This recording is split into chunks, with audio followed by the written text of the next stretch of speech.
Kao izlagač smo prvi put, ali kao gost par puta sam već bio ovde.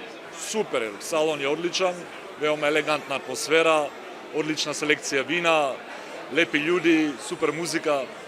Vinarija Fantinel je već 6 godina na crnogorsko tržište. Imamo odlična bijela vina pre svega. Pinot Grigio, Sauvignon i imamo odličan beli Pinot, odnosno Pinot Bianco. Pošto Crna Gora je vrhunska destinacija za crvena vina, onda mislili smo da popunimo malo taj prostor sa svježa, hrskava, mineralna bijela vina, baš onako za pored more, na plaži. Pa svi naši vinogradi su na nekim onako dobra nadmorska visina, negdje između 300 i 500 metara. Tako da preko dana je toplo, a naveče temperatura pada zbog tih hladnih vetrova koji dolaze sa severa.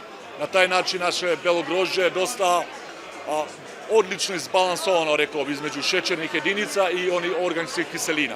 Tako da sva naša vina su onako, kao što sam rekao, dosta aromatična, sveža, hrskava, mineralna, super za morskom hranom, riba. Jednostavno mislim da smo zbogatili tu ponudu na vrhunski Pinot Grigio i beli Sauvignon pre svega. Vinarija Fantinel je porodični brend, proizvodimo negdje oko skoro 2 miliona boce, ali ovdje sa kompanijom De Vino smo prisutni sa našim dve takozvane brand linije koji su u malo manjim količinama. Znači linija se zove Santa Helena ili Sveta Elena i La Roncaja.